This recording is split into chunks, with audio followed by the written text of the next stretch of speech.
Can you imagine? Jesus. Okay, we're good. We're good? I really don't want to be here. You better. Hi everybody and welcome. Can you imagine? Table where people talk about stuff. That did not mean no I should probably start this camera over here.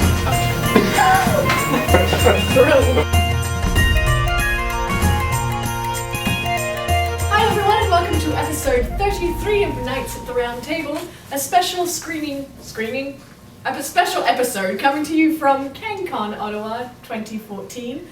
Today we are discussing the book Calculating God by Robert J. Sawyer. Mr. Sawyer won the Aurora Lifetime Achievement Award last year and was also inducted into the Hall of Fame. He was last year's CanCon Guest of Honor. This particular book, I think, can be best described as a philosophical discussion between an atheist paleontologist and a surprisingly theist alien scientist. And I want to start with general impressions of the book. We're going to go to Rob. Well, yes. Okay. It left me speechless. It actually wasn't really what I expected it to be. With a name like Calculating God, or Gods. Calculating God. Singular. Singular. With a name like Calculating God, I was expecting it to be a lot harsher a read than it was. But I was actually really pleased about how well the book flowed, which is always something that I really enjoy in my readings. So it was about a lot of heavy subjects, but the read itself was light. And I guess you can even call it fun. Yeah. And that was great for me. It wasn't a very challenging read, I think. No giant words that you had to run to a dictionary for. I'm thankful. Éric? I picked up this book after reading a few of his others, mostly in school, and I was a little surprised because it's a different tone. There's less anxiety. Nothing is blowing up. Well, except for certain little parts. Nothing is blowing up. Except an entire star. But it's also just like a chapter and a half. It's not the point of the book. There's no major conflict, which was kind of nice. It made it really easy flowing, and the dialogue is broken up in a way that you don't get sick of any one part of the story. You go back and forth, and you always want to read more. Yeah. I have pretty much the same opinion. I quite loved this book, although it was extremely heartbreaking, and I did cry a number of times. Thank you, Robert Sawyer. I mean, seriously. It did hit a little close to home for me because I do have a loved one who has inoperable lung cancer. So that probably didn't help with the tears at all. And there was the issue of outdated science, but you can't really fault the author for that. I mean, it was very clearly researched in depth, and all the science was explained in layman's terms, meaning I could understand all the astrology stuff, even though I don't particularly study astrology all that well. Astronomy. Oh, astronomy. There was no astronomy. She doesn't study that either. No, I don't study that either. And you know what? Well, I don't have alcohol, so this isn't going to work very well. My brain will not function. Yeah, astronomy. That's what I meant. Embarrassing. I thought I had missed horoscopes. Yeah. Well, wasn't there like a mention of the Capricorn or something? Maybe. The constellation, not the Yes. not the I'm star gonna have sign. to message him afterwards and find out, but it would be really hilarious if there was some, part of the book that his editor had cut out where they were talking about, astrological signs from the aliens or something. That would just add it in brilliantly. Okay, And back on if they track. believed in that. Yeah. Mm-hmm. Yeah. That was really, yeah. Does anybody else want to say anything about about the major issue that was brought up with this book? Actually, I'll turn it into a question to both of you. Based on your own belief systems, did this have any impact on how you think? No. I do because I had the audiobook. I couldn't get my hands on a physical copy, so I bought the audiobook. And Robert J. Sawyer has a foreword in it where he talks about how important it is to keep an open mind, and how closed-minded even scientists have become. Where you might expect it of theists, but you wouldn't expect it of scientists, and that we really don't know what's out there. That wasn't in the book? No, it was in the audiobook. We really don't know what's out there, and I think that's the main thrust of this whole book was you don't know. The world, strictly speaking, you should say, I don't know, rather than categorically yes or no, because you don't actually know. And in that case, you would say that the universe is mathematical, not because it was intelligently designed. The universe is mathematical because the universe is mathematical. That's the most you can say about it. And that's pretty much how I always looked at it. Okay, well, as an artist, and nobody would accuse me of ever being a scientist, but as an artist... Well, I confused astrology and astronomy, so I think you're a scientist. I'm of the belief that God, the question of God, should not be calculated. So I'm definitely, I have my belief system, and this book did not change that belief system at all. What was incredibly refreshing about it was to watch two scientists, one who believes in God and one who doesn't, argue out the semantics and the proof and behind their respective opinions. Mm-hmm. You know, from my point of view, that was just gold right there. Yeah, it was. It was really, really fascinating. The first time I read it, I was surprised, because pretty much everyone who I know who's a scientist is either an atheist or a Christian. So they have their very strong beliefs, and I don't really have any strong beliefs anyway. Mm-hmm. I'm all of the mind of, meh, we'll find out someday, maybe. Maybe, yeah. Maybe One way or another, maybe I will find out, or not care. But it was nice to see the dialogue without any... You watch something on YouTube, and you're going to have people insulting each other, getting riled up, and this was nice to see it from both points of view, and it was really nice to see someone who is a scientist continuously challenge himself and go, I have no reason to believe this over this, but no, I've fought against this for so long that I must keep thinking that way. Yeah, that was also part of the issue that was brought Yeah. up. Like when people are trying to get intelligent design brought in to science classes, and scientists who've been fighting that, saying intelligent design doesn't belong in the science room. I'm sort of with the science on that. But if you've been fighting so hard for so long, when you get certain kinds of evidence that may challenge the view that you have, then you're more likely to ignore it because you are so entrenched in the battle you've been fighting. And the idea behind this book is to sort of question that a little bit, reopen the minds of scientists. I mean, the whole point of science is exploration. If you say definitively, no, this, because lack of evidence for that, you shut down science as effectively as if you say, yes, this, because God. So. Well, one of the fundamentals of science is you're supposed to be constantly challenging it. Mm-hmm. You know, you're supposed to have that open mind. The things we know today, just imagine what we might know tomorrow. Yeah. You know, this kind of attitude. So I think you're very right, and that book does a great job about doing that. It's also nice to see this argument be done as a conversation and not as an argument. Yeah. None of the main characters were really hating on each other because of their opinions, and that was also refreshing. That is refreshing if you spend any time on the internet. But to go back to the idea of changing your ideas, your values, if you're so stuck in your mind, it's not just scientists. My perfect example is I have a lot of friends who, you say the word Pluto, and they'll start an argument. It's a planet, it's not a planet, it's a rock, it's this or that. It's bouncing between the two at the moment now, isn't it? No. Didn't they say that planet? No. That article was bogus? about 3 people who argued in front of a group of school children, and had the school children and teachers vote on which argument was the best.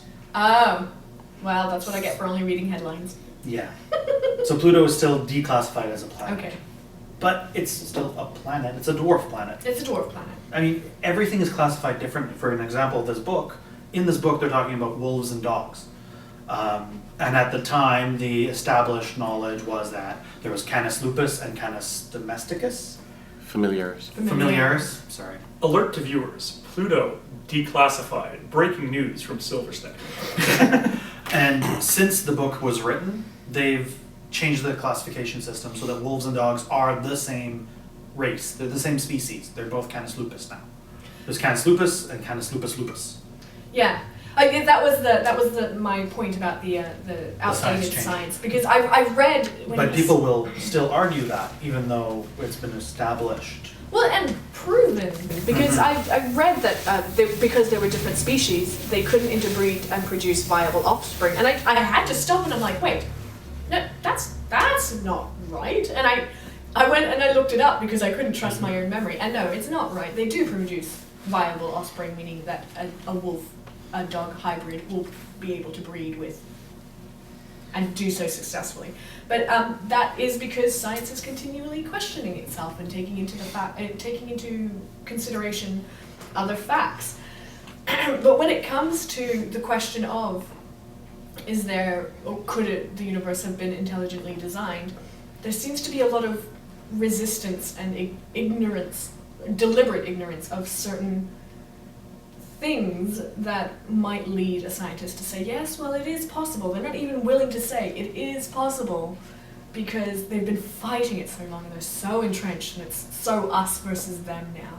There's also the problem that intelligent design at the moment is mostly dominated by creationism, Yes, by creationism. and one specific kind of dogma. Yeah. While the intelligent design in this is very different from anything in an established religion that we have Yeah. now. Yeah, and he touches on that and he says maybe the worst, the reason why intelligent design is so difficult for people to admit that it is possible is it's because it's specifically extreme evangelical Christian version of intelligent design rather than just there might have been some programmer who created the universe. Because this is a really cold way of thinking. Yeah. I mean, there's no loving God here. There's No. a thing that was not necessarily meat, is some kind of intelligence that Yes, creates it was. us in order to be born. Like, we're a byproduct. Not to mention the whole idea that your prayers are useless, you know? Yeah. So, I mean, that might make some people uncomfortable. You know, Well, that's what I liked about the alien race, the Reeds, is that their prayers were not so much prayers as they were meditation, trying to communicate with the intelligence that created the universe. So they weren't like Christian prayers at all, which is nice. And I've read it a long time ago and I haven't gotten back to the part. Have they given a theory as to what happened to the species that disappeared? Which from their one? planet? There was 3 of them that had completely disappeared. Yeah, they think that they uploaded Okay, their so intelligence into sort of their own that wasn't artificial the book. universe. I Yeah. wasn't sure. But then there was one that was so keen on preserving their uploaded intelligence that they went to blow up a star. A star. Yeah, a star that would, the explosion, it was, what was it? Betelgeuse, the star Betelgeuse. That the explosion would wipe out any intelligent life that might interfere with their mainframe, which was horrifically evil. Another one was blew mentioned. up their moon in order to stop the tectonic plates from crushing them. From crushing them, yeah. But that's interesting. That's something that carries through almost all of his literature, is the idea of transcendence, or what is the next step. Yeah. Whether it's uploading or becoming something else or becoming robots, all kinds of different thoughts. In this book too, the transcendence was an aberration. It was a product of the deliberate creation of sentience, but the uploading was not intended. one of the things that he says about that, and well, actually, not the author says about that, but one of the characters via the author says about that, is he says that maybe an unreal existence, i.e. transferring your consciousness to a computer, is the only long-term hope for violent races. Yes, I because like that a lot. we either like destroy ourselves or what was it, disappear. Yeah, so if we do end up, going through our virtual reality world, and I'm talking directly to our studio audience right now, if we do that and nuke ourselves into obscurity, a computer reset button can be hit, and we can all be back and try to redo it and reach our state of, nirvana or whatever you believe in from that point on. Yeah. But if we're just living our real lives and we nuke ourselves into obscurity, we're done, One thing that they said in here specifically was the alien was talking about how the faster technology advanced, the more it was accessible to the fringe, the small percentage of people who are crazy enough to destroy the world. Mm-hmm. And how all three races were shocked to find out that it hadn't happened on any of the worlds they visited. Yeah, they just disappeared. And I liked that in discussing the fringe element, Robert J. Sawyer introduces the fringe element by way of the abortion clinic bombers. Mm-hmm. Who, and he introduces it in a throwaway, tiny yeah, segment it's at the like beginning of the book. it's not the main thrust of the book, but it does keep it really, really interesting. Yeah, between that and the supernova, Yeah, and the supernova. which is the way they prove that there is something protecting them. Yes, because it was that non-corporeal shadow that Mhm. that shielded them from the. And it also brings into Nova. relief that the cold-hearted God, pure science God, might not be purely cold-hearted and might actually care about what's going on. So that brings us a little bit of hope. No, not really, because he saved them because he needed their DNA for the next iteration of itself. Self-sacrifice is Fine. yeah. Okay. So no, God didn't care all that much about us. It just needed our DNA. Self-preservation and One thing about the book that is unique in this kind of science versus religion or big discussion books is the characters. The main characters are fleshed out. They're not just straw men. He has ideas, he has thoughts, he's different, he's got a history, And he's and you conflicted. care about him. Yeah. I've read some philosophical texts that are masquerading as science fiction, which I won't name the authors. But Sawyer manages to put the science in and have some of the strongest characters that I've known. Yeah, that's a very special talent, Mhm. actually, to be able to do that. And Nothing gets lost. no, and even when he's giving exposition, like all this scientific information, which he does so extremely easy to digest, which he does in an extremely easy to digest manner, he doesn't lose the story thread. Like it keeps you on. Like I've read a lot of books with small parcels of exposition dumped like that, and I'm like, oh my god, god. where The you way start he to does it. gloss over all the sciences and you're just like, oh, flip the page. Flip Yeah, the page. yeah. When is it going to end? When does it Okay. end? When does it end? Yeah, It's, like it's the science fiction equivalent of Tolkien Tolkien's description. Rocks or Martin's Food, yes. where the author, but this has a point to it, which Yeah, and No it's offense to fascinating Tolkien. enough that, and it's easy enough to understand, and it remains within the characters' voices that I think it becomes part of the story, and it doesn't take you away from it. Okay, so how did you guys feel about his portrayal of the aliens? I had an issue with his portrayal of alien intelligence as being essentially human. yeah, he makes a big deal at the beginning of them being like, really, a Vulcan? That's basically just a human. Or really, a Gorn? That's just a lizard. It's everything so terrestrial. Yeah. And yet their way of thinking, I guess it's sort of part of the plot that their intelligence was designed Yeah, to be the same. to be similar enough so that they can talk to each other. But Yeah, but it was very. it was very like human. anthrocentric. But then again, how do you make it any different? well, no, for the purposes Without- of the story, you yeah. don't. But I felt that the aliens were actually quite different in their way of thinking. I mean, like, Especially the third race. well, the reeds, Yeah. because they spoke in what was it, riddles and metaphor, and yeah, and they weren't so good at dealing with basic amounts of math, but they were really, really strong at morality at issues, morality issues. which is complete opposite of people. Mhm. We suck at morality, Mm. especially me. It's true, complete bastard. But I'm the friendliest bastard. Ah, no, not. Was there anything you didn't like? Well, the humanoid sentience. Bothered you? It did bother me. It did bother me. But I don't see how he could have done it any other way for the purposes of the story. I just think that if there were any life, one, that it needn't necessarily be carbon-based, because we know from extremophiles that they can live in carbonless and oxygenless environments, and I found the thinking too human, and I don't see how he could have done it any other way. But it did. I think it was necessary for the proofs that the alien gives him. Yes. All life have these DNA. Yeah. Yeah. I can't think of anything I disliked. It was sad, but that was necessary. Why couldn't you have written the whole lung cancer thing in a more uplifting way? Yeah. Yeah. No. But actually, he sort of did as much as humanly possible. Yeah. I mean, it's still not a depressing read. No, absolutely not. And he could have spent a long time discussing cancer. I read a book recently where it was the long parts where cancer was the main character practically. And that Like really every gets Nicholas sad. Sparks novel ever.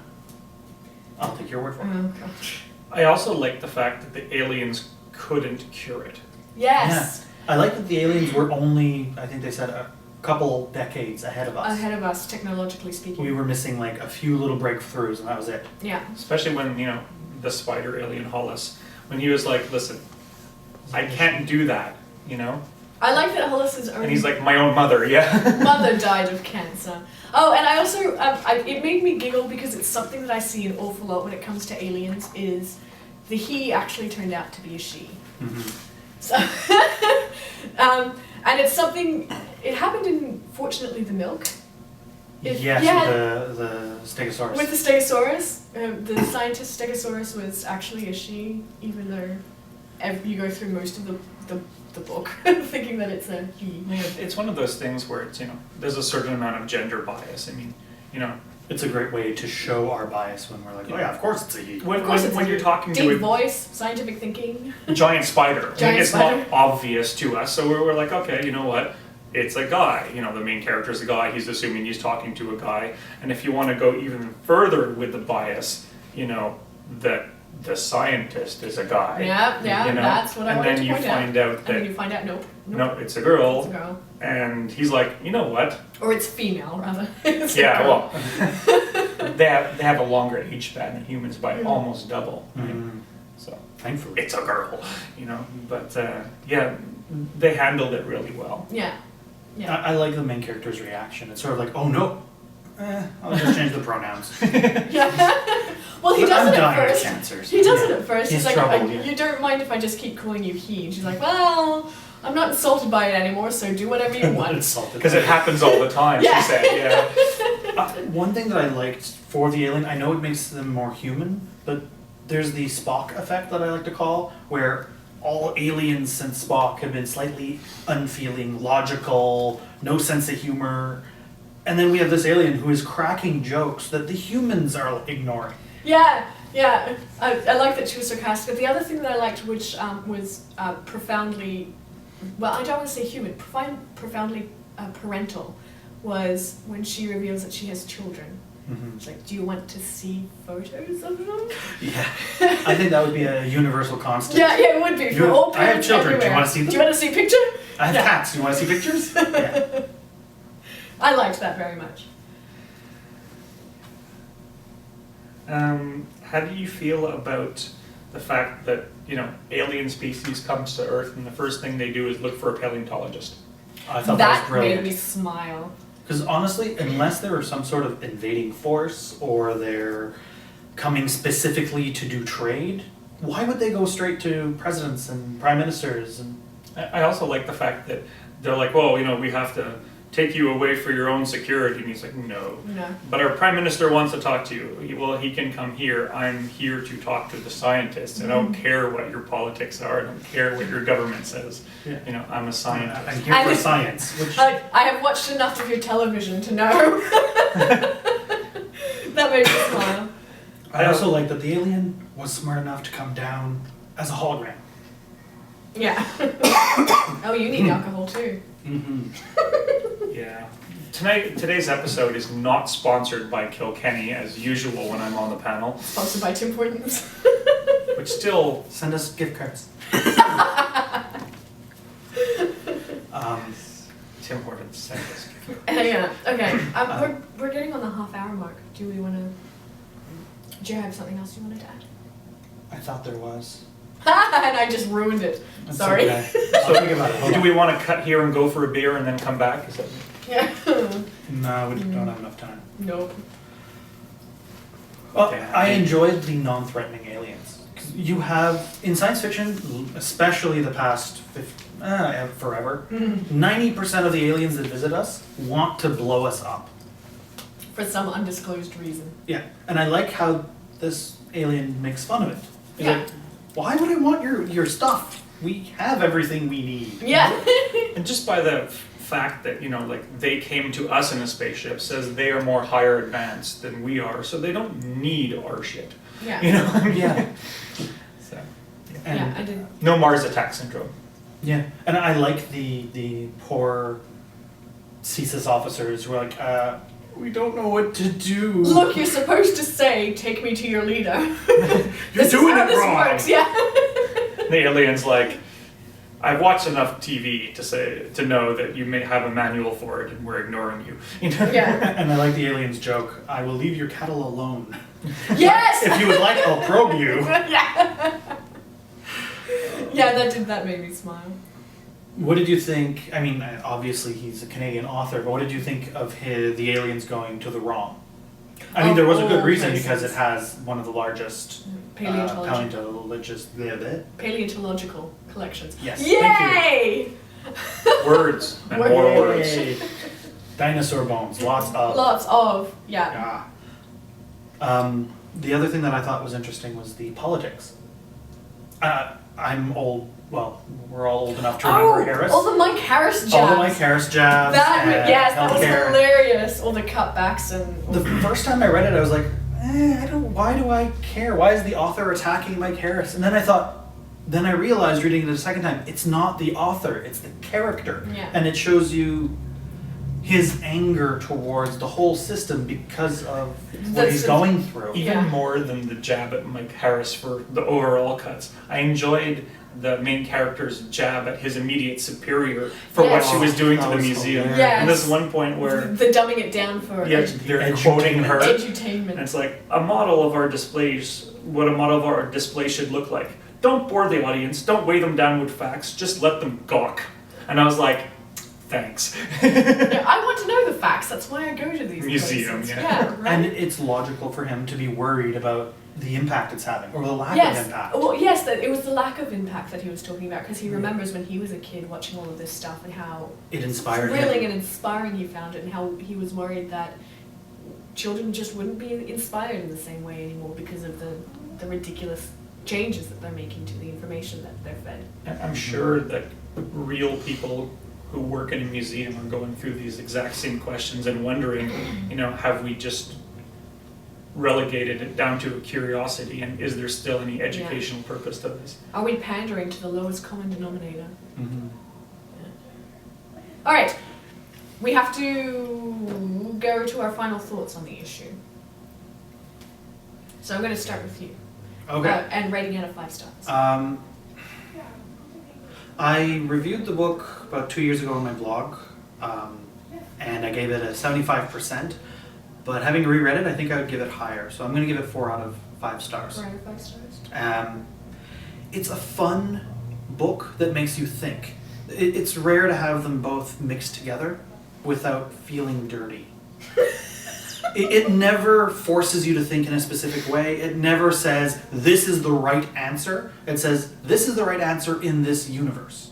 So he's not pushing a religion. He's not, as some reviewers online have said, a creationist manifesto or anything of that sort. It's a book that has a core science fiction idea that's explored through engrossing characters.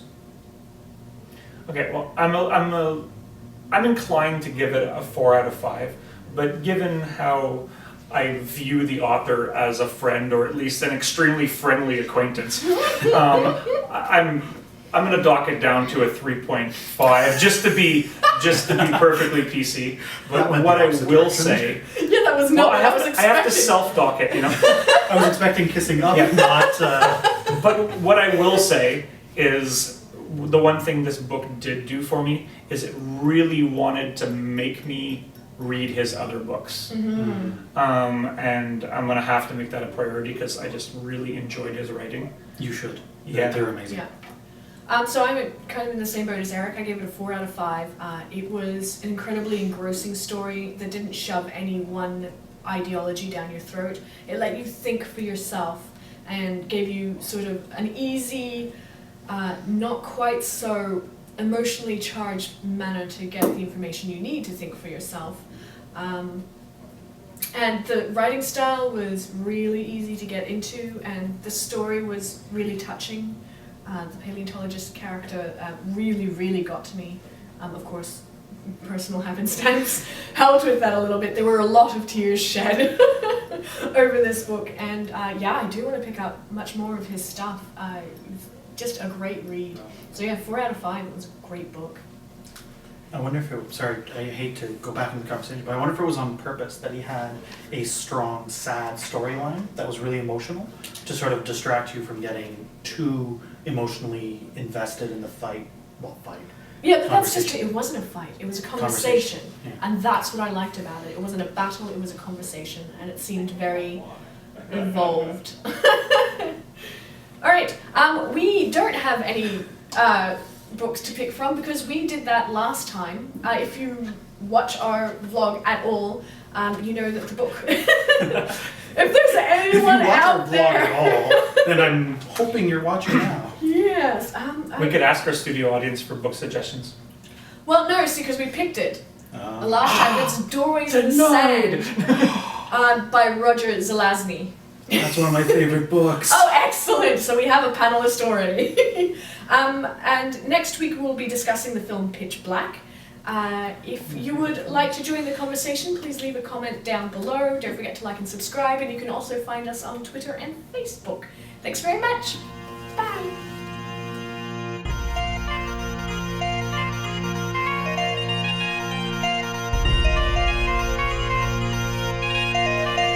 And scene.